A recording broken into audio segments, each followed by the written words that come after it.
সবচেয়ে বেশি ভালোবাসেন, মহব্বত করেন আমাদেরকে আমাদের রব। কে ভালোবাসে আমাদেরকে? আল্লাহ ছাড়া আসলে ভালোটা বাসেই বাকে। আমরা যে পবিত্র সম্পর্কের কথাও বললাম, এই যে স্বামী স্ত্রীর সম্পর্ক, স্বামী স্ত্রীর মধ্যে মহব্বত, পবিত্র সম্পর্ক, এটা হালাল, বৈধ। আল্লাহ পাক বৈধতা দিয়েছেন, কারণ আমাদের প্রবৃত্তির চাহিদা আছে। এই চাহিদা পূরণের জন্য আল্লাহ পাক আমাদেরকে হালালভাবে বিয়ে করতে বলেছেন। সমাজ বিয়েটাকে কঠিন করে ফেললো আর জেনাটাকে সহজ করে ফেললো। বিয়ে কঠিন হয়ে গেল, এরা এখন বিয়ে করতে পারবে না চাইলে। 21 বছর না 20 বছর বয়স হলে সে বিয়ে করতে পারবে না। 20 বছর একটা ছেলে আগামীকাল এই তথাকথিত ভালোবাসা দিবস পালন করতে পারবে, জেনা করতে পারবে। কেউ বলার কিছু নাই, কেউ বলার নাই, কেউ দেখার নাই, চলছে মানে এভাবেই চলছে। সমুদ্রের পানিতে ভেসে গেছি আমরা। একটা মেয়ের বয়স 17 বছর, সে কালকে জেনা করবে। অগণিত মেয়ে কালকে 17 বছরের মেয়ে জেনা করতে পারে, আল্লাহ হেফাজত করুন। কিন্তু এ এখন বিয়ে করতে পারবে না। বিয়ে করতে গেলে সমস্যা। তাহলে চিন্তা করেন, পয়সার এক পিঠ যদি আপনি দেখান, অপর পিঠ দেখতে হবে। এক পিঠে যদি এই সমস্যা হয়, অপর পিঠে কী পড়তে সেটা দেখতে হবে, আমাকে বুঝতে হবে। বিয়ে কঠিন হয়ে গেল, জেনা সহজ হয়ে গেল। আবার বাসায় ধরেন একটা পুরুষের সামর্থ্য আছে, চাহিদাও বেশি, সামর্থ্য আছে অনেক, চাহিদাও বেশি। সমাজে বিধবা মেয়ে পড়ে আছে, তালাকপ্রাপ্ত মেয়ে পড়ে আছে, এতিম মেয়ে পড়ে আছে, বিয়ে করার মানুষ নাই। এখন সমাজে যদি কোনো সৎ পুরুষ একাধিক বিয়ে করে, তাকে সমাজে বাঁকা চোখে দেখা হবে। কিন্তু এই পুরুষে যদি বিয়ে না করে বাইরে আরও 10টা মেয়ের সাথে অকাম কুকাম করে, তাকে কিচ্ছু বলা হবে না। বলেছি আমি, কোরআন একদিকে, সুন্নত একদিকে, ইসলাম একদিকে, সমাজ, এই সমাজের তাকদির খারাপ। এভাবেই নবী সাল্লাল্লাহু আলাইহি ওয়াসাল্লাম পেরেশান ছিলেন কিভাবে সমাজের মানুষকে ফেরানো যায়। আজকে আমরাও পেরেশান। আল্লাহ পাক সবার আগে আমাকে ইসলাহ দান করেন, আমার পরিবারকে দান করেন, আমাদের প্রত্যেক দিনই ভাই বোনকে দান করেন এবং ইস্তেকামাত দান করেন। আল্লাহুম্মা সাব্বিতনা ওয়াজআলনা হাদিয়ান ওয়া মাহদিয়া, আমিন ইয়া রাব্বাল আলামিন। তো এখন কথা হচ্ছে, এগুলো চলছে আমাদের চোখের সামনেই। কিন্তু দেখেন প্রিয় ভাইয়েরা, আল্লাহ পাক শাস্তি বলেছেন 100 বেত্রাঘাত। কেউ যদি আবার বিবাহিত হয়ে এই কাজ করে, জেনা করে, তাহলে তার শাস্তি কি বলেছেন? বলা হয়েছে কোমর পর্যন্ত মাটিতে পুঁতে ফেলে তাকে পাথর নিক্ষেপ করে হত্যা করতে হবে। এটা কোরআন এবং হাদিসের শাস্তি। আর আমরা কি করছি দেখেন। আমি 2টা হাদিস বলি আপনাদেরকে, শোনেন, ইয়াংরা শোনেন। এই 2টা হাদিস আজকে ভুলবেন না। আলোচনা অনেক লম্বা হচ্ছে তো অনেক কিছু ভুলে যেতে পারে, এই 2টা হাদিস ভুলেন না। একটা হচ্ছে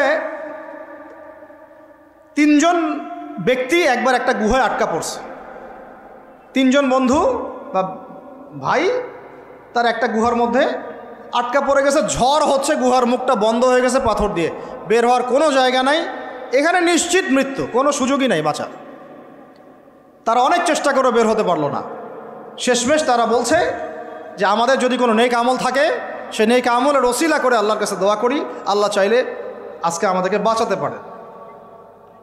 একজন বলছে, আল্লাহ, আমার মা ছিল, পিতামাতা ছিল, তো মাকে আমি দুধ পান না করি আমার সন্তানদেরকে কখনো খাওয়াতাম না। একদিন গিয়ে দেখি যে মা ঘুমিয়ে গেছে, আমার বাচ্চারা কান্নাকাটি করছে, তবু আমি আমার বাচ্চাকে কান্না অবস্থায় রেখেছি, মাকে খাওয়াই নাই, ওদেরকে খাওয়াই নাই। আগে মাকে খাওয়াইছে, তারপর ওদেরকে খাওয়াইছে। আজকে ঘরে ঘরে মাদের সাথে কি আচরণ দেখেন, কি একটা অবস্থা দেখেন সমাজে, কি প্রজন্ম তৈরি করেছেন। মারা এখন বৃদ্ধাশ্রমে চলে যাচ্ছে, শিক্ষিত মা, তাই না? মায়ের পায়ের নিচে আপনার জান্নাত। আর এটাও একটা ব্যাপার যে মায়েরা আবার হাজরা আলাইহিস সালামের মতো হবেন না, যে মায়েরা সারা আলাইহিস সালামের মতো হবেন না, আয়েশা খাদিজা রাদিয়াল্লাহু আনহুমা তাদের মতো হবেন না, তো আপনাদের গর্ভ থেকে তো এর চেয়ে ভালো সন্তান আশা করা যায় না। সমস্যা সব দিকেই আছে না? তো এই দোয়া করার সাথে সাথে একটু সরে গেল আল্লাহর পক্ষ থেকে, এই পাথরটা একটু সরে গেল, সুবহানাল্লাহ। কিন্তু বের হওয়ার জন্য এনাফ না। এরপরে আরেকজন দোয়া করছে যে আল্লাহ, আমার একজন কর্মচারী ছিল, টাকা পাইতো আমার কাছে কিছু, তো সে একদিন বেতন না নিয়ে চলে গেছে। টাকাটা দিয়ে আমি কিছু পশু কিনেছি, মানে গবাদি পশু। এই গবাদি পশু 2টা থেকে 4টা, 4টা থেকে 8টা হতে হতে অনেকগুলো হয়েছে। একদিন অনেক দিন পর সে আসছে, এসে বলছে আমার টাকা দাও। সে বলছে যে এই সবগুলো পশু তোমার, নিয়ে যাও। তুমি কি ইয়ারকি ফাজলামি করতেছো আমার সাথে? আমার টাকা আমাকে দাও। না, ইয়ারকি ফাজলামি করতেছি না। এটা তোমার টাকা দিয়ে কেনা ছিল, সবগুলো বংশবৃদ্ধি হতে হতে আজকে এই অবস্থা হচ্ছে। তো আল্লাহ তোমার সন্তুষ্টির জন্য যদি এই কাজ করে থাকি, আল্লাহ আজকে আমাকে এই বিপদ থেকে বাঁচাও। পাহাড়ের মুখ থেকে পাথরটা একটু সরে গেল, বের হওয়ার জন্য যথেষ্ট না। তৃতীয় ব্যক্তি, আমি এইটাই বলতে যাচ্ছিলাম, ইয়াংরা শোনেন ভালো করে। তৃতীয় ব্যক্তি সেজদায় পড়ে আল্লাহকে বলছে, হাত তুলে আল্লাহকে বলছে, আল্লাহ আমার একজন খুব সুন্দরী চাচাতো বোন ছিল, কাজিন, আমি তাকে পাইতে চাইতাম। বুঝেন না, পাইতে চাইতাম মানে কি? তাকে পেতে চাইতাম, অফার করতাম, সে রাজি হয় না হয় না হয় না। একদিন সে বলল যে 100 স্বর্ণমুদ্রা দিতে পারলে আমি রাজি, 100 স্বর্ণমুদ্রা দিতে পারলে আমি রাজি। এখন তো এদেরকে স্বর্ণমুদ্রাও দেওয়া লাগে না, এমনিই রাজি নাকি? জেনা করার জন্য কি এমনিই রাজি, খালি একটু। আসলে সত্যি কথা বলতে কি, একটা মেয়ে যদি চায় যে আমি আমার ইজ্জত ধরে রাখবো, কোনো ছেলের ক্ষমতা নাই সেই ইজ্জত নষ্ট করে। এটাই সত্য কথা। আমার স্ত্রী এই কথাটা খুব জোরালোভাবে আমাকে বলে, আমি যখন রাস্তায় হাঁটবো, আমি যদি চাই তাহলে কোনো ছেলে আমার কাছে ঘেঁষতে পারবে না, আমি সুযোগ দিলে তখন ঘেঁষতে পারবে। একটা মেয়ে যদি চায় যে একটা ছেলে আমার সাথে ইটিস পিটিস করুক, সে ছেলে করবেই করবে। একটা মেয়ে যদি চায় যে একটা ছেলে আমার পর্যন্ত আসতে পারবে না, আমি আমার ব্যক্তিত্ব গায়রত বজায় রাখবো, আমি ডিস্টেন্স মেনটেন করবো, আমি কোনো সুযোগ দিব না, ছেলে সুযোগ পাবে না কখনো। এত সহজ না। সর্বোচ্চ তখন কি করতে পারে, ধরে 10 জন মিলে ধরে ওকে জোর করে তার সাথে কিছু করতে পারে। ওরকম কিছু করলে তো আল্লাহর গজব নেমে আসবে। ওই যে সারা আলাইহিস সালামকে তুলে নিয়ে গিয়েছিলেন একটা বাচ্চা, মনে নেই আপনাদের? সারা আলাইহিস সালামকে একটা বাচ্চা এরকম উঠাই নিয়ে আসছে। আর সারা আলাইহিস সালাম সবচেয়ে সুন্দরী মেয়েদের একজন ছিলেন পৃথিবীর ইতিহাসে, ইব্রাহিম আলাইহিস সালামের স্ত্রী। তখন তিনি হাত বাড়াচ্ছে তার দিকে ধরার জন্যে, আর সারা আলাইহিস সালাম তখন বলছে, দাঁড়ান, আমাকে 2 রাকাত নামাজ পড়তে দেন। 2 রাকাত নামাজ পড়ে তিনি আল্লাহর কাছে হাত তুলে বলেন, আল্লাহ তুমি জানো আমি আমার সতীত্ব, আমার ইজ্জত, আমার সম্মান আমার স্বামী ছাড়া আর কারোর সামনে কখনো প্রদর্শন করি নাই। আজকে এই জালেমের হাত থেকে আল্লাহ তুমি আমাকে বাঁচাও। ওইদিকে ইব্রাহিম আলাইহিস সালামও নামাজে দাঁড়িয়ে গেছেন। ওই জালেম বাচ্চা যখনই হাত বাড়ায়, হাত অবশ হয়ে যায়, মাথা ঘুরে পড়ে যায়। 3বার 4বার চেষ্টা করেছে, তারপর পারে নাই। শেষে বলেছে, তোমরা আমার কাছে কাকে নিয়ে আসছো, নিয়ে যাও একে আমার সামনে থেকে। পরে উল্টা হাজারা আলাইহিস সালামকে হাদিয়া সহ দিয়ে পাঠিয়ে দিয়েছে। একটা মেয়ে চাইলে তার ইজ্জত সম্মান এভাবে রক্ষা করতে পারে। তোমরা জেনায় ছেলেরা লিপ্ত করেছে কারণ তোমরা চেয়েছো বলেই করতে পারছো। তুমি ফিতনা না ছড়াতা, তুমি বেহায়ের মতো বাইরে বের না হতা, তুমি তোমার চুল খোলা না রাখতা, তুমি তোমার পোশাক ঠিক রাখতা, তোমার কথা ঠিক রাখতা, তোমার কথার মধ্যে শক্তি রাখতা, মিষ্টি মিষ্টি প্রলোভন দিতা না, বাইকের পিছনে বসতা না, চটপটি ফুচকা খাইতা না, এখানে ওখানে আড্ডা মারতা না, কোনো ছেলে তোমার কাছে আসতে পারতো না। তোমরা এই কাজ করেছো, ছেলে আসতে পেরেছে। আপনারা তো কিছু হইলে ছেলেদেরকেই দোষ দেন। ছেলেরা তো এমনি আকর্ষিত হবেই। আমি একজন ছেলে হিসেবে বলতেছি এটা না তো বিষয়টা। একটা ছেলের ফিতরত এটা যে তার কাছে সবচেয়ে সুন্দর মনে হবে একটা মেয়েকে। এটা একটা ছেলের ফিতরত, স্বভাব ধর্ম, এটা চুম্বকের মতো আকর্ষণ করবে। আর এর উপর যখন আপনি এটাকে ফ্রি অ্যাক্সেস করে দিবেন, লাইসেন্স করে দিবেন, বেপর্দায় বের হবে, গায়ের জামা কাপড়ও ঠিক নাই, হ্যাঁ, তারপর কথাবার্তা মিষ্টি মিষ্টি প্রলোভিত টানতেছে, সিডিউস করতেছে, তখন তো একটা ছেলে মিসগাইডেড হইতেই পারে, স্বাভাবিক। ছেলেরও দোষ আছে, কিন্তু অবশ্যই এখানে মেয়েরও দোষ আছে। আমরা তো অনেক সময় ঢাকা শহরে দেখি রাত 10টা 12টা বাজতেছে, আমরা মাহফিল করে যাচ্ছি, কোনোদিন বাসায় ফিরতে 1টা 2টা 3টাও বাজে, রাত 3টার সময় ছেলে মেয়ে বাইকে করে ঘুরতেছে ঢাকা শহর। ওই মেয়েটার কি বাসায় বাবা নাই, ভাই নাই, কোনো স্বামী বা কেউ নাই, মাহারাম কেউ নাই? তো আমরা সুযোগ দিচ্ছি বলেই তো আমাদের ঘর পর্যন্ত ঢুকতে পারছে। সবার আগে মেয়েদেরকে শক্ত হইতে হবে। আর মেয়ের বাবা যারা, আমি তো নিজেও মেয়ের বাবা, আমরা বাচ্চাদের সাথে সময় কাটাই আর ভাবি যা কী যে হবে ভবিষ্যতে আল্লাহ ভালো জানেন। কিভাবে মেয়েকে মানুষ করব, কিভাবে সতীত্ব রক্ষা করবে আমাদের মেয়েরা। যতদিন পর্যন্ত এদের হাতে মোবাইল ফোন ছিল না, ইজ্জত ঠিক ছিল। মোবাইল ফোনটা যখনই ঢুকেছে, ইজ্জত নষ্ট হয়ে গেছে। বহু মেয়ের আমি এরকম জানি, বলতে চাচ্ছি না। যাই হোক, ওই জায়গায় আসেন, ওই ছেলেটা তখন 100 স্বর্ণমুদ্রা অর্জন করেছে, কষ্ট করে আর্ন করেছে। যে আপনাদেরকে বলে যে নিজের পায়ে দাঁড়াও, তারপরে তোমার সাথে রাজি। সে অনেক কষ্ট করে 100 স্বর্ণমুদ্রা অর্জন করে মেয়ের কাছে গিয়েছে, চাচাতো বোনকে বলেছে যে স্বর্ণমুদ্রা নাও, এখন বলো তুমি রাজি না। সে মেয়ে বলছে হ্যাঁ ঠিক আছে। তো এখন দুজনের মধ্যে যা হওয়ার তাই হচ্ছে, অ্যাডাল্ট আপনারা সবাই বুঝেন। কিন্তু এখন মূল যে কাজটা, স্বামী স্ত্রীর যে মূল মিলন, এই মিলনটা করার জন্যে সেই ছেলেটা বসছে। হাদিসের মধ্যে আসছে এভাবে, দুই পায়ের মাঝখানে বসে পড়ছে ছেলেটা, মানে এখনই জাস্ট শুরু করবে। তখন ওই মেয়েটা বলে উঠছে যে হে আল্লাহর বান্দা, আল্লাহকে ভয় করো, আমি আমার সতীত্ব কখনো নষ্ট করি নাই, তুমি আল্লাহকে ভয় করো। এই কথাটা যখনই বলছে তখন ওই ছেলের মনের মধ্যে এমনভাবে একটা রিয়াকশন জন্ম নিয়েছে, আল্লাহর পক্ষ থেকে এমন একটা নূর আর হেদায়েত চলে আসছে, ওই অবস্থা থেকে ছেলেটা উঠে চলে গেছে এবং স্বর্ণমুদ্রাও দিয়ে দিচ্ছে যে স্বর্ণমুদ্রাও আমার দরকার নেই, যা। এবার সেই গুহার মধ্যে বন্দি অবস্থায় আল্লাহর কাছে হাত তুলে দোয়া করতেছে, আল্লাহ তুমি যদি জানো ওই কাজটা আমি তোমার সন্তুষ্টির জন্য করেছিলাম, আজকে আমাকে এই সাক্ষাৎ এই মৌতের হাত থেকে বাঁচাও। সাথে সাথে এই পাথর সরে গেছে। এই হাদিসটা আমি এই কারণে বললাম, যদি আপনি আমি জেনা থেকে বেঁচে থাকতে পারি, ইনশাআল্লাহ তাআলা আল্লাহ পাক সাক্ষাৎ মৃত্যুর মতো এই আযাব থেকেও, বিপদ থেকেও আল্লাহ বাঁচাতে পারেন। এটা একটা হাদিস, সবাই মনে রাখবেন। দ্বিতীয় একটা বলি, এটা আমাদের সব বিবাহিতদের জন্য। আজকে তো বিবাহিতরাও অভাব নাই। আর আমি আশ্চর্য হয়ে যাই যে বিবাহিত একটা ছেলে, বিবাহিত একটা পুরুষ তার স্ত্রীকে এভাবে বেহায়ার মতো কিভাবে সবার সামনে শো করতে পারে। বিয়ে আপনি করলেন, মোহর আপনি দিলেন, সম্পদ আপনার, তার সতীত্ব আপনার, তার সম্ভ্রম আপনার, আপনি নিজে কেন ওকে এভাবে সবার সামনে উত্থাপন করতেছেন? টিকিট আপনি কাটলেন, সিনেমা সবাই দেখবে, ব্যাপারটা এরকম। কি অবস্থা! আবার কোনো কোনো ঘরে দেখা যায় স্বামীরা কন্ট্রোল করতে চাচ্ছে, কিন্তু মেয়ে বা স্ত্রী কন্ট্রোলে থাকতে চায় না।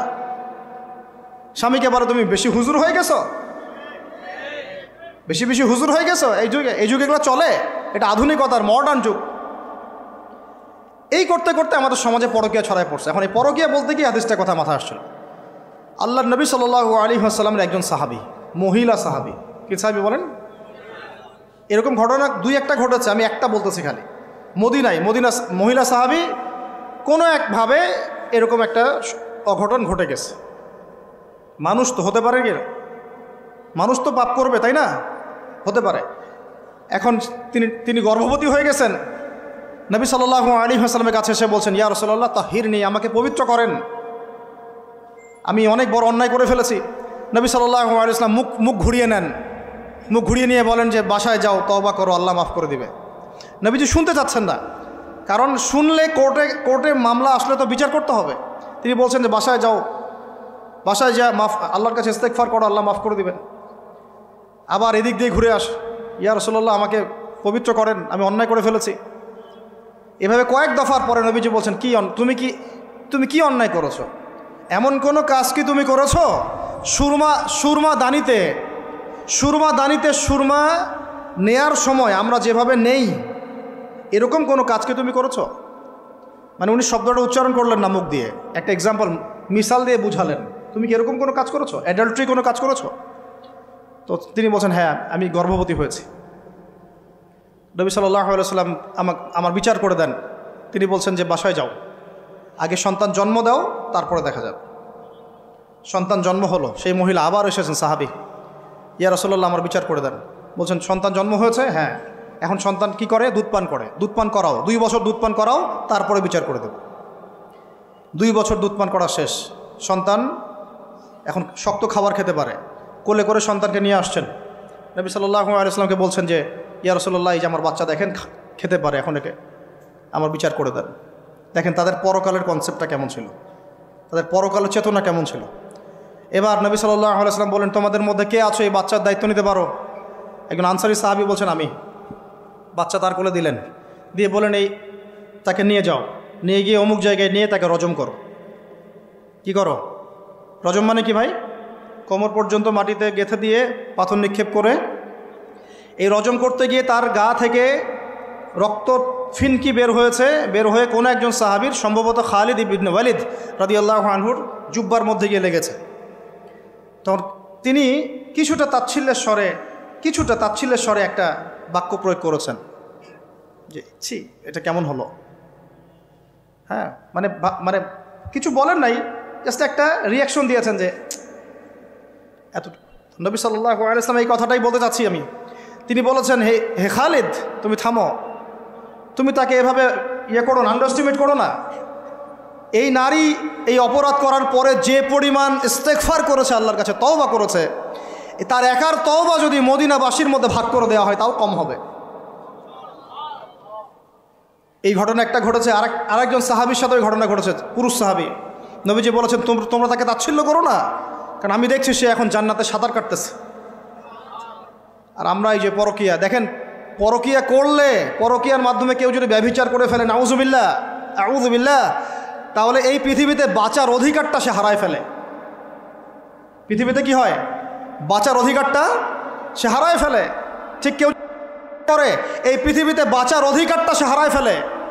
নবীজি স্ট্রেট বলেছেন, ফাকতুলুল ফাইলা ওয়াল মাফউলা বিহি, যে করবে যার সাথে করা হবে দুটাকেই ফেলো। কেউ যদি ধর্ষণ করে বাঁচার অধিকারটা হারায় ফেলে। কিছু পাপ আছে যেগুলো করলে তওবা ইস্তেগফার করা যায়, আল্লাহ হয়তো মাফও করে দিবেন, কিন্তু পৃথিবীতে বাঁচার অধিকারটা মানুষ হারায় ফেলে।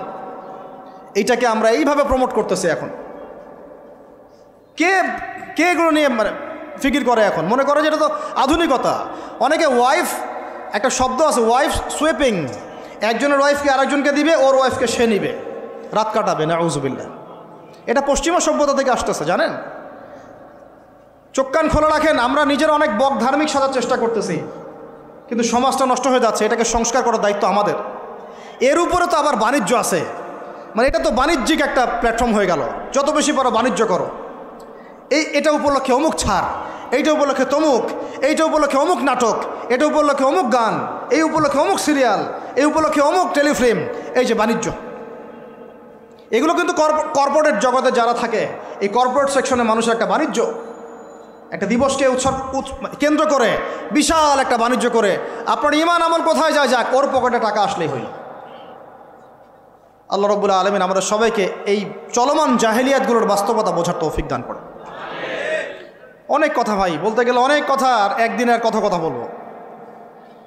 আমরা দোয়া করি আল্লাহ পাক কক্সবাজার এলাকায় এমন একটা দিনের মার্কাজ আমাদেরকে করার তৌফিক দান করেন, যেখান থেকে ইনশাআল্লাহ দিনের আলো পুরা কক্সবাজার সহ পাহাড়ি পার্বত্য এলাকায় ছড়িয়ে পড়বে ইনশাআল্লাহ।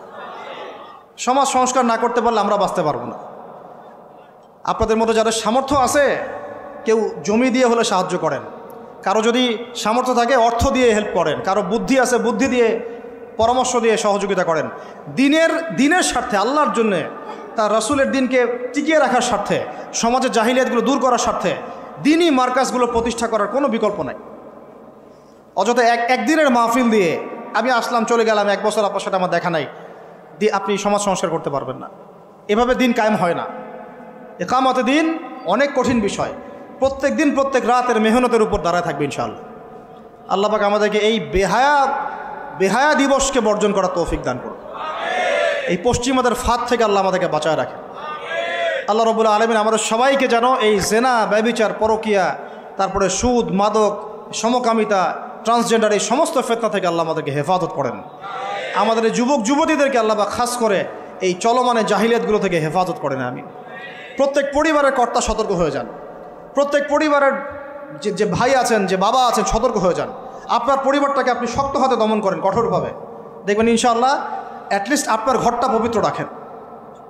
সবাই যার যার পরিবারের দায়িত্ব নেই, ইনশাআল্লাহ দেখবেন সমাজ ঠিক হয়ে গেছে ইনশাআল্লাহ।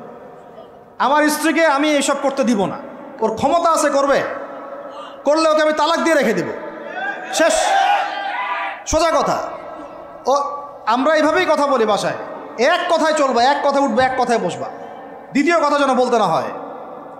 একদিন একটা ইস্যু নিয়ে মানে ঝগড়া তুল কালাম হয়ে গেল। আমি রাগ কন্ট্রোল করতে পারলাম না। বলছিলাম যে হাত মোজা ভালো করে পড়তে। হাত কথা বলার সময় দেখেন, যদি আমি হাতে ভাবে উঁচু করি দেখা যায় এতটুকু। আমি বাসায় গিয়ে বলছিলাম যে হাত মোজা খুব ভালো করে এই পর্যন্ত পড়তে। এইটুক নিয়ে মনে হয় আমি 10 মিনিট ঝাড়ি দিয়েছি, মানে বকা দিয়েছি আর কি।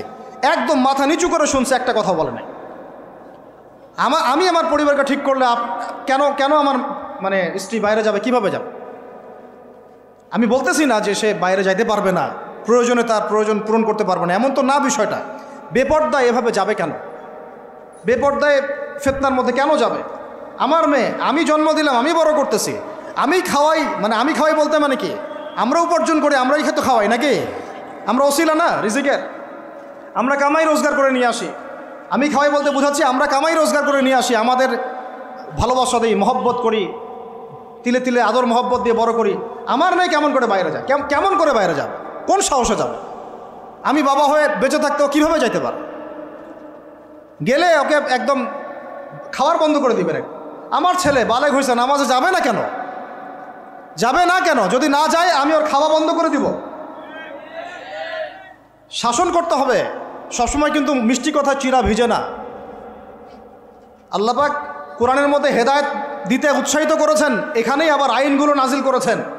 মানে সবসময় মানুষকে দাওয়াত দিয়ে বুঝিয়ে সুঝিয়ে কাজ হয় না, মাঝে মাঝে পিটানো লাগে, লাগে না? শাসন লাগে না? লাগে। তো আমরা যদি আমাদের পরিবারের মেয়েদেরকে নিয়ন্ত্রণ করতে পারি, ছেলেদেরকে নিয়ন্ত্রণ করতে পারি, দেখবেন আস্তে আস্তে ইনশাআল্লাহ এটা কমে গেছে। আর যদি এভাবেই গা ছাড়া দিয়ে দেন, আমি বলেছি বেশি দিন লাগবে না, আর 10টা বছর পরে নাউজুবিল্লাহ আমরা আশ্রয় চাই আল্লাহর কাছে, এমনটা যেন না হয়। দেখবেন যে এটা এমন হারে বেড়ে গেছে যে ঘরে ঘরে সমকামিতা ঢুকে যাইতে পারে। নাউজুবিল্লাহ। এই তাদাত, এই সংখ্যা দিন দিন বাড়তেছে। আপনাদের শহরে, আপনাদের এই অনেক অনেক এই যে এখানে আমি অনেক মাহফিল করেছি, অনেকেই আমাকে চিরকুট দিয়েছিলেন যে ভাই এখানে বেড়ে যাচ্ছে, এই বিষয়ে কিছু বললেন। চিন্তা করেন, ভিতরে ভিতরে এগুলো চলতেছে, হোটেলে হোটেলে চলতেছে। আপনারা ভালো মানুষে যে বসে থাকলে হবে না। এত ভালো মানুষ হতে আল্লাহ পাক বলেন নাই। আল্লাহ পাক বলেছেন সৎ কাজে আদেশ করো, অসৎ কাজে কি করো? নিষেধ করো। এবং আপনি আপনার জায়গায় আল্লাহ বিরোধী কোনো কিছুকে প্রশ্রয় দিবেন না। ব্যাস, সরকার কোথায় যায় যাক, প্রশাসন কি করে করুক, ওটা আমার দেখার দরকার নেই। আমি আমার জায়গা থেকে আল্লাহ এবং রাসূলের বিরুদ্ধে কোনো কাজ করব না। সিম্পল। এই যে ইতিহাসটা ওরা জানতো না, এই সেন্ট ভ্যালেন্টাইন্স ইতিহাসটা বলো, ওরা কি জানে? এই যে কত সালে এটা বাংলাদেশে আসছে, ওরা আসলে জানে? কে নিয়ে আসলো? দেখেন, ওটার বললামই, ওটা আনার পরে জেনা, ব্যভিচার, ফ্রি মিক্সিং, বাণিজ্য সব বেড়ে গেল। এটাকে কেন্দ্র করে কর্পোরেটরা এখন বাণিজ্য করতেছে। শুধুমাত্র এই দিবসে, শুনেন, আর এগুলো বলতে চাইনি, আমি বলতে বাধ্য হচ্ছি, শুধুমাত্র এই দিবসে কোটি কোটি টাকা বিক্রি হয়, জানেন? এটা শুধু শুধু কয়েকটা কান্ট্রির পরিসংখ্যান। সারা বিশ্বের পরিসংখ্যান দিলে তো আপনার চোখ কপালে উঠে যাবে। কি হচ্ছে আর কি হচ্ছে না। যেখানে আল্লাহ রাব্বুল আলামিন বলছেন চোখ নিচু করো, কাছেও যেও না, ওটা তো কোরআনে পড়ে থাকলোই, ওটাকে লঙ্ঘন করে জেনা হচ্ছে, ব্যভিচার হচ্ছে, অবৈধ সম্পর্ক হচ্ছে, প্রচুর ধর্ষণ হবে কালকে। আর ধর্ষণ হলে আমি বলবো শুধু ছেলেটা দায়ী না, মেয়েরাও দায়ী আছে। তোমাকে মাহরাম ছাড়া কে বের হইতে বলছে? মাহরাম ছাড়া একটা মেয়ের হজ ফরজ না। মনে করেন আপনার ঘরে একজন মহিলা আছেন যার মাহরাম নাই, তার উপর হজই ফরজ হয় নাই। তো মাহরাম ছাড়া যার হজই ফরজ হয় না, তাকে মাহরাম ছাড়া এভাবে হোটেলে একটা ছেলের সাথে বাইকে যেতে কে বলছে? বলেন। মাহরাম ছাড়া একটা মেয়ের সফর জায়েজ নাই, হজও জায়েজ নাই, হজ করার দরকারই নাই, সে ঘরে থাকবে, ওইটাই তার জন্য বেশি গুরুত্বপূর্ণ, ওটাই হুকুম আল্লাহ পাকের।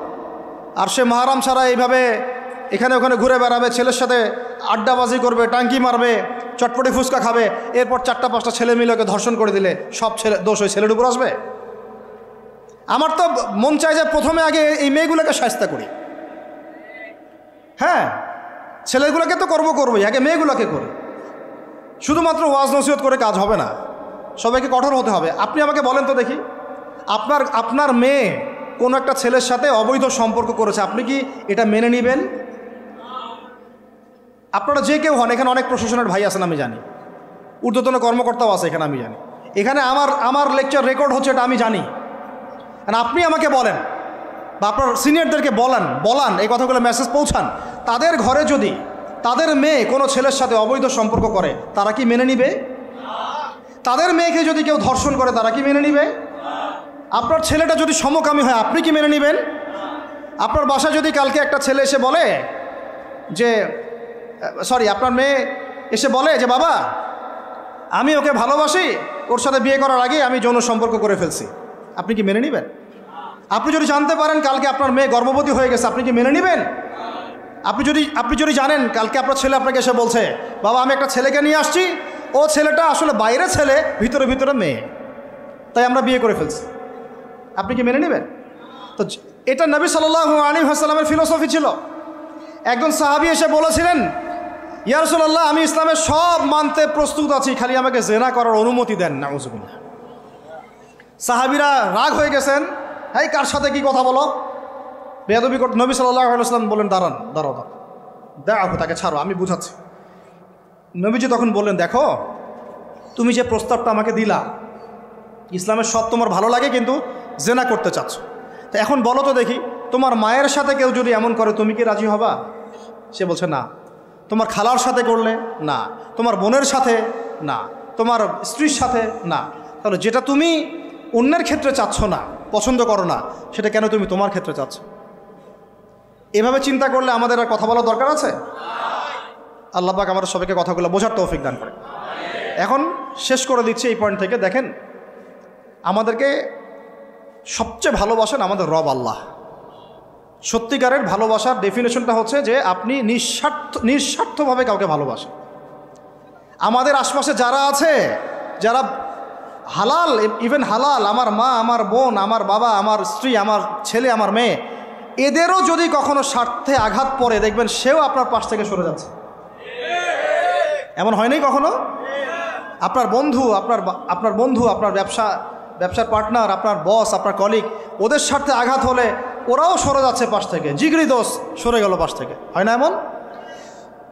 ভালোবাসা দুই প্রকার। বলেন কয় প্রকার? আমার সাথে বলেন, এখানে শেষ করে দিব 10টা মিনিট। ভালোবাসা কয় প্রকার? একটা হচ্ছে নিঃস্বার্থ ভালোবাসা। কি স্বার্থ? কোনো স্বার্থ নাই, নিঃস্বার্থভাবে ভালোবাসা। একটা হচ্ছে কোনো না কোনো স্বার্থ জড়িত আছে এমন ভালোবাসা। আপনার স্ত্রীর চাহিদাও যদি আপনি পূরণ করতে ব্যর্থ হন, দেখবেন স্ত্রীর সাথে আপনার গণ্ডগোল লেগে যাচ্ছে, যদিও সে হালাল, বৈধ, তাই না? এমন হয় না অনেক সময়? আমি তো অনেক দিন বলেছি, অনেক দিন আগেও বলেছি, 5 বছর 6 বছর আগে, যে মানুষ আসলেই মানুষের অবস্থানকে মূল্যায়ন করে। ভিতর থেকে মানুষকে শুধু মূল্যায়ন করে আল্লাহ রাব্বুল আলামিন। না হলে কি হতো? এই যে এত অন্যায় আমরা করেছি, আল্লাহ পাক কি আমাদেরকে ছেড়ে দিয়েছেন, ফেলে দিয়েছেন, গজবে ধ্বংস করে দিয়েছেন? এই যে আল্লাহ পাক যে আমাদেরকে মহব্বত করেন, ভালোবাসেন, তার প্রমাণ এগুলো। আল্লাহ পাক চান যে আমরা যেন ফিরে আসি। আল্লাহ পাক বলছেন, সারা দুনিয়ার সমান গুনাহও যদি সে করে ফেলে, আসমানের সমানও গুনাহ করে ফেলে, খালি তওবা করে ফিরে আল্লাহকে বলবে, আস্তাগফিরুল্লাহাল্লাযী লা ইলাহা ইল্লা হুয়াল হাইয়ুল কাইয়্যুম ওয়া আতুবু ইলাইহি। আল্লাহ পাক বলছেন, খালেস তওবা করলে গুনাহ তো মাফ করে দিবই, আগের গুনাহগুলোকে নেকি দিয়ে পরিবর্তন করে দিব। এটা ভালোবাসা না? আল্লাহ পাক সৃষ্টি করেছেন আমাদেরকে ভালোবেসে। কোরআন খোলেন, সূরা সদ পড়েন, সূরা সদের মধ্যে দেখবেন আল্লাহ বলছেন, খালাকতু বিয়াদি মা মানাআকা আল্লা তাসজুদা খালাকতু বিয়াদাই, মানে তুমি ইবলিস কেন তাকে সেজদা করলা না যাকে আমি নিজ হাতে সৃষ্টি করেছি? এটা মহব্বতের বহিঃপ্রকাশ না? আল্লাহ আমাদেরকে নিজ হাতে সৃষ্টি করেছেন। আল্লাহ পাকের হাত কেমন এটা আমরা ব্যাখ্যা করতে যাব না। হাতের অর্থ কি সেটাও ব্যাখ্যা করার, তাওয়িল করার দরকার নাই। কোরআনে আসছে যেভাবে সেভাবে আমরা ঈমান রাখবো, ঠিক আছে ভাই? এখানে আবার অনেক তালগোল পাকায় ফেলে এবং বিভ্রান্ত হয়ে যায়, এদিকে যাওয়ার দরকার নাই। এখানে বোঝানো হচ্ছে আল্লাহ রাব্বুল আলামিন আমাদেরকে মহব্বত করে সৃষ্টি করেছে। এই পুরো সৃষ্টি জগৎটাই তো আল্লাহর মহব্বতের বহিঃপ্রকাশ।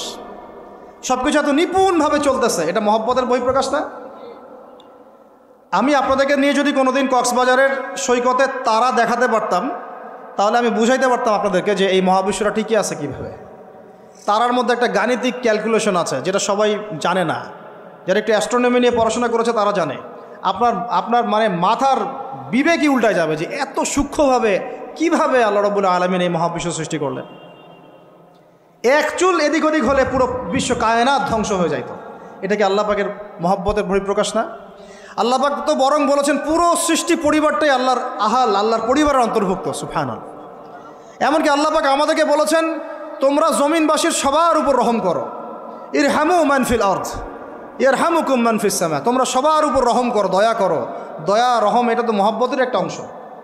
তোমরা সবার উপর দয়া করো, রহম করো, মহব্বত করো। এটা কি হবে? তাহলে আল্লাহ পাক আসমানে যিনি আছেন, আল্লাহ পাক তোমাদের উপর রহম করবে ইনশাআল্লাহ। আমরা সেই মহান সত্তার ভালোবাসার থেকে বের হয়ে হারাম এই যৌন ভালোবাসার দিকে যাওয়ার চেষ্টা করেছি। আসলে এটা ভালোবাসা না, যৌনতা, এর দিকে যাওয়ার জন্য এইসব করছি। আল্লাহ পাক আমাদেরকে মাফ করে যেন হেদায়েত দান করেন। আল্লাহ পাক কত ভালোবাসেন এটা নিয়ে বলতে গেলে আজকে রাত শেষ হবে। দেখেন, আল্লাহ রাব্বুল আলামিন আদম আলাইহিস সালামকে সৃষ্টি করেছেন, করে সমস্ত নাম শিক্ষা দিয়েছে। নাম মানে হলো ইলম। নাম মানে কি? ভালো না বাসলে আল্লাহ পাক কাউকে সবচেয়ে সেরা কিছু দান করেন? সূরা ৩ আল্লাহ পাক কি বলেছেন?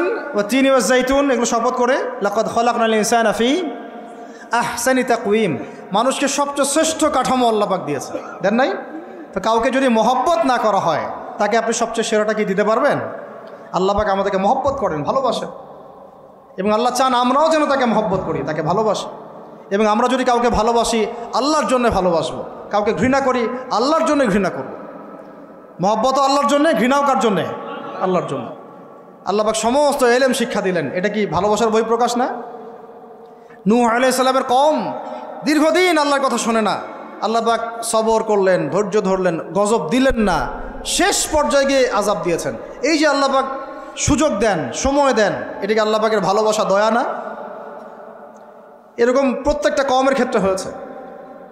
আমি তো ফিল করলাম এই ভালোবাসা নিয়ে ঘাটাঘাটি করতে গিয়ে যে আসলে আল্লাহ পাক যে আমাদেরকে সবচেয়ে বেশি মহব্বত করেন, তার সবচেয়ে বড় নিদর্শন কি জানেন?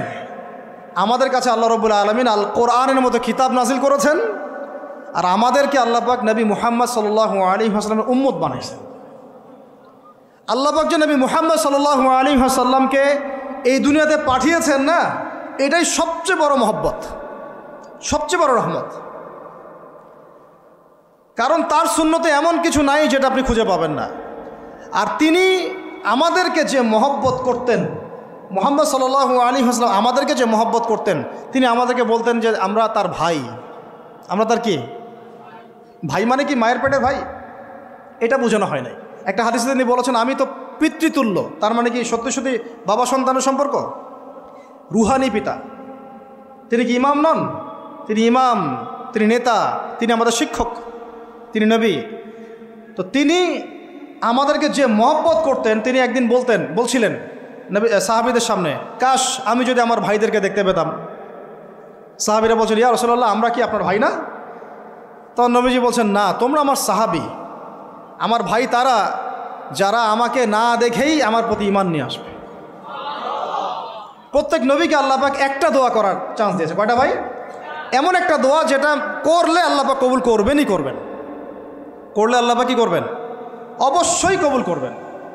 নবী সাল্লাল্লাহু আলাইহি ওয়াসাল্লাম বলছেন যে সমস্ত নবী এই দোয়াটা পৃথিবীতে করে ফেলেছে। তো আমি এই দোয়াটাকে মুলতবি রেখেছি যে কাল কিয়ামতের মাঠে আমি আমার উম্মতের জন্য সুপারিশ করব ইনশাআল্লাহ।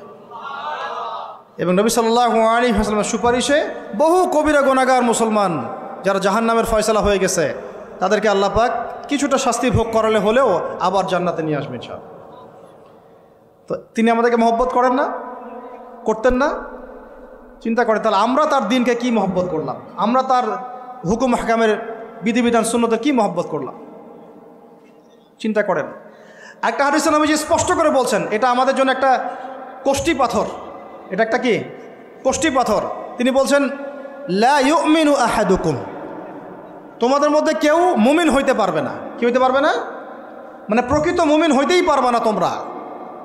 হে আমার উম্মত, তোমাদের মধ্যে কেউ প্রকৃত মুমিন হইতেই পারবে না যতক্ষণ না হাত্তা আকুনা আহাব্বা ইলাইহি মিন ওয়ালিদিহি ওয়ালাদিহি ওয়ান নাসি আজমাইন, যতক্ষণ না আমি মুহাম্মদ সাল্লাল্লাহু আলাইহি ওয়াসাল্লাম তোমাদের কাছে নিজের কি সন্তান, নিজের বাবা মা এবং সমস্ত মানব জাতির থেকে বেশি প্রিয় না হচ্ছে।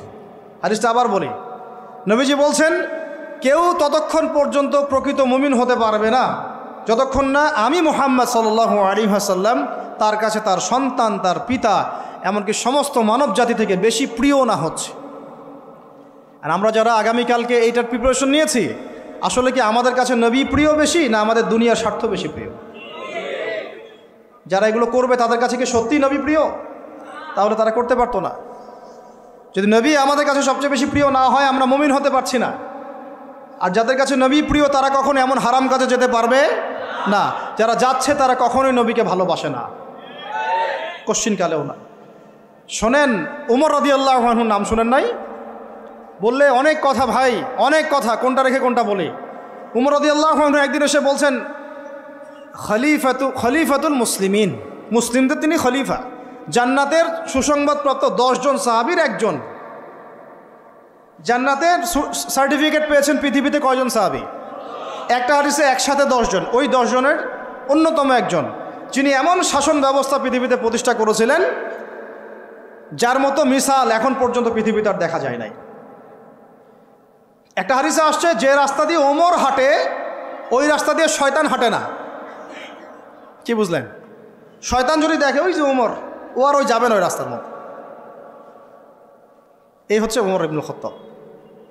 আমার পরে কোনো নবী নাই, নবীজি বলছেন আমার পরে কোনো নবী নাই, লা নবিয়্যা বা'দি, আমার পরে কোনো নবী নাই। যদি হতো তাহলে ওমর হতো, যদি হতো তাহলে ওমর হতো। অন্য একটা হাদিসে আসছে, আমার পরে কোনো নবী নাই, তবে তুমি আমার, এটা অন্য সাহাবী সম্পর্কে, আলী ইবনে আবি তালেব সম্পর্কে, তুমি আমার জীবনে তেমন মূসার জীবনে হারুন ছিল যেমন। এটা হচ্ছে আলী ইবনে আবি তালেব। তো এখানে কথা হচ্ছে ওমর রাদিয়াল্লাহু আনহুর মতো মানুষ নবীর কাছে এসে বলছেন সাল্লাল্লাহু আলাইহি ওয়াসাল্লাম, ইয়া রাসূলুল্লাহ ওয়াল্লাহি লা উহিব্বুক, আল্লাহর কসম করে বলছি আমি আপনাকে অনেক মহব্বত করি, ইল্লা মিন নাফসি, আমার নফসের চেয়ে বেশি না, মানে আমি আমার জানের চাইতে আপনাকে বেশি মহব্বত করি না। কথা কি বুঝতে পারতেন কি? মানে আমি আপনাকে অনেক মহব্বত করি ইয়া রাসূলুল্লাহ, সব কিছু থেকে বেশি মহব্বত করি, কিন্তু আমার নিজের জানের চেয়ে বেশি না। নবী সাল্লাল্লাহু আলাইহি ওয়াসাল্লাম বলছেন, লা ইয়া ওমর, এখনও মুমিন হওনি ওমর। কাকে বলছেন? কাকে বলছেন? জান্নাতের সার্টিফিকেট প্রাপ্ত একজন মানুষকে, লা ইয়া ওমর, এখনও হওনি।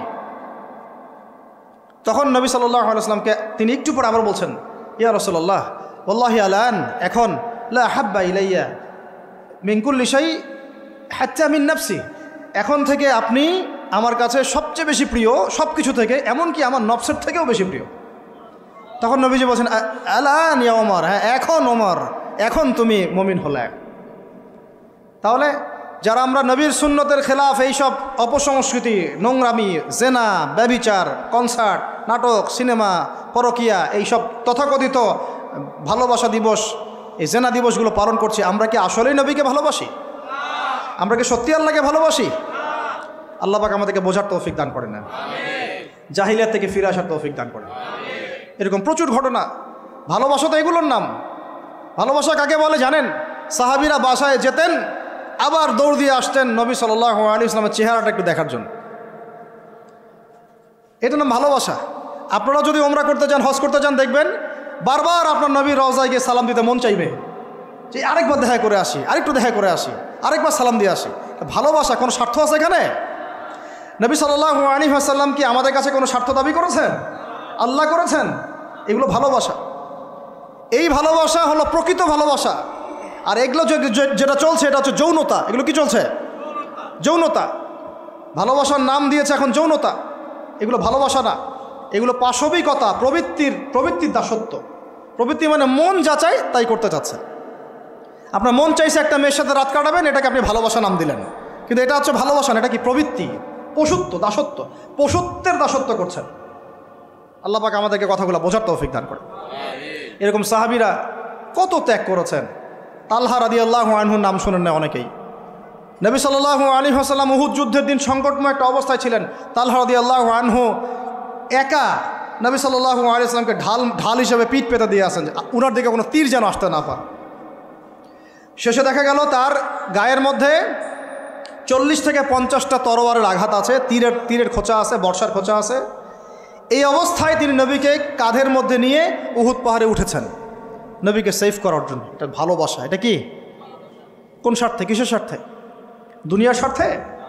জান্নাতের স্বার্থে। একজন সাহাবী বাড়ি নির্মাণ করেছেন, তো নবী সাল্লাল্লাহু আলাইহি ওয়াসাল্লাম দেখে একটু খালি মানে হয় না, তুমি কে, কার বাড়ি এটা? বললেন আচ্ছা অমুক সাহাবীর বাড়ি। নবীজি একটু ভ্রু কুঞ্চিত করলেন, পছন্দ করলেন না, কিছু মুখে বলেন নাই, মুখে কিছু বলেন নাই, খালি একটু অসন্তুষ্ট হয়েছেন, এক্সপ্রেশন দেখতে বোঝা যাচ্ছে। তখন ওই সাহাবীকে জানানো হলো, তোমার বাসার সামন দিয়ে তো আল্লাহ নবী সেদিন হেঁটে গেলেন, তারপরে আমার বাসা দেখে, তোমার বাসা দেখে আল্লাহ নবী সাল্লাল্লাহু আলাইহি ওয়াসাল্লাম একটু অসন্তুষ্টি প্রকাশ করেছিলেন, মুখে কিছু বলেন নাই, এক্সপ্রেশন ছিল একটু অসন্তুষ্টিমূলক। 3 দিনের মধ্যে সেই বাড়ি ভেঙে গুড়িয়ে দিয়েছে। যেই বাসা দেখে আল্লাহ নবী সন্তুষ্ট হন না, আমি বাসা রাখবই না। ভালোবাসা কিসের জন্যে? কার জন্যে? কার স্বার্থে বলেন? আল্লাহর জন্যে, জান্নাতের জন্যে, আল্লাহর স্বার্থে, আল্লাহর জন্যে। কতগুলো বলে শেষ করবো আপনাদেরকে। সাদ বিন আবি ওয়াক্কাস রাদিয়াল্লাহু আনহু উহুদ যুদ্ধ দিন এইরকম করে তীর নিক্ষেপ করছেন। আল্লাহ নবী বলছেন, ইয়া সাদ, হে সাদ, তীর ছুড়ো, তোমার জন্য আমার পিতামাতা কুরবান হোক। আশপাশে 9 জন ছিল, তার মধ্যে একজন করে শহীদ হতে শেষে 2 জন বেঁচে থাকলো, সাদ বিন আবি ওয়াক্কাস, তালহা বিন উবাইদুল্লাহ রাদিয়াল্লাহু আনহু। এগুলো তারা কেন করেছেন? ভালোবাসার জন্যে। ভালোবাসা এগুলোর নাম। কতগুলো বললে শেষ করবো আপনাদেরকে, বলেন। নবী সাল্লাল্লাহু আলাইহি ওয়াসাল্লামের কাছে একজন সাহাবী আসেন ইসলাম কবুল করতে এসে হাতের মধ্যে কিছু বালা আংটি থাকে না, এগুলো ছিল, এগুলো খুলে ফেলে দিয়েছেন নবী সাল্লাল্লাহু আলাইহি ওয়াসাল্লাম, খুলে ফেলে দিয়েছেন। তো একটা খুব দামি সোনার আংটি ছিল, ফেলে দেওয়ার পরে অনেকে বলছে, তুমি তো এখন মুসলিম হয়েছো, ইসলাম কবুল করেছো, তো আচ্ছা ঠিক আছে, ওইটা না হয় নবীজি পড়তে নিষেধ করেছেন, তুমি ওইটা নিয়ে বিক্রি করে দাও, বিক্রি করে না হয় ওই টাকা দিয়ে অন্য কিছু করো। উনি বলছেন, কখনো না, আমার হাত থেকে আল্লাহ নবী খুলে একটা জিনিস ফেলে দিয়েছেন, আমি সেটা আবার নিতে যাব? কিসের জন্য এগুলা? এটা ভালোবাসা, মুহাব্বত। আল্লাহ পাক এটাই কোরআনে বলছেন যে, কুল, আপনি হে নবী আপনি বলে দিন, ইন কুনতুম তুহিব্বুন আল্লাহ, তোমরা যদি আল্লাহকে মহব্বত করেই থাকো, আল্লাহকে সত্যিকার অর্থে ভালোবেসেই থাকো, ভালোবাসার দাবি করেই থাকো, ফাত্তাবিউনি, তাহলে নবীর আনুগত্য করো, ইউহিব্বুকুমুল্লাহ, তখন আল্লাহ তোমাদেরকে ভালোবাসবেন, ওয়া ইয়াগফির লাকুম যুনুবাকুম, তোমাদের সব গুনাহ আল্লাহ মাফ করে দিবেন, আল্লাহু গফুরুর রহিম। এই হলো ভালোবাসা। ভালোবাসা মানে কি? ভালোবাসা মানে হচ্ছে আসসামু ওয়া তাআ, আমি নবী আল্লাহ এবং তার রাসূলের কথা শুনবো এবং আনুগত্য করব, শুনবো, এবং এর নাম ভালোবাসা। শুনবো, আনুগত্য করব। তাহলে আমরা কি শুনবো, কি আনুগত্য করব? আমাদেরকে প্রথমে কোরআন পড়তে হবে, কোরআনের অনুবাদ জানতে হবে, কোরআন অনুযায়ী জীবন করতে হবে, 5 ওয়াক্ত নামাজ পড়বো ইনশাল্লাহ, হালাল খাবো, জাকাত দিব, রমজানের সওম রাখবো, নবীর সুন্নাহ অনুযায়ী জীবনযাপন করব, এবং সুন্নাহ বিরোধী, কোরআন বিরোধী, ইসলাম বিরোধী কোনো কাজে আমি লিপ্ত হব না। এই তো ভালোবাসা। এই ভালোবাসা যদি বহিঃপ্রকাশ ঘটাতে আমরা ব্যর্থ হই, নিজেও ধ্বংস হব, পরিবারও ধ্বংস হবে, আমাদের পরের প্রজন্মও ধ্বংস হবে, সমাজও ধ্বংস হয়ে যাবে। আল্লাহ পাক আমাদেরকে বোঝার তৌফিক দান করে না। আজকের মতো এখানে শেষ করি, অনেক লম্বা আলোচনা হয়ে গেল। যদি কারো কোনো প্রশ্ন থাকে সেটা আপনারা লিখিত আকারে করতে পারেন, আমি অ্যান্সার দেওয়ার চেষ্টা করবো ইনশাআল্লাহ। রাত 12:30 বাজতেছে, তো শেষ করার আগে আমি জাস্ট 2 মিনিট সময় নিচ্ছি। আমার সাথে সবাই বলেন, আমরা, দাঁড়ান আমি একটা করে বলি, আমরা নবী সাল্লাল্লাহু আলাইহি ওয়াসাল্লামের শেখানো রাস্তার বাইরে যাব না ইনশাআল্লাহ। আমরা আল্লাহ রাব্বুল আলামিনের মহব্বত শুধু মুখে দাবি করবো এমন না, কাজে প্রমাণ করবো ইনশাআল্লাহ। আমরা তার রাসূলের মহব্বত শুধু মুখে দাবি করব না, কাজে প্রমাণ করবো ইনশাআল্লাহ। আল্লাহ এবং তার রাসূলের বিরোধী কোনো কাজে আমি কোনোদিনও লিপ্ত হব না ইনশাআল্লাহ।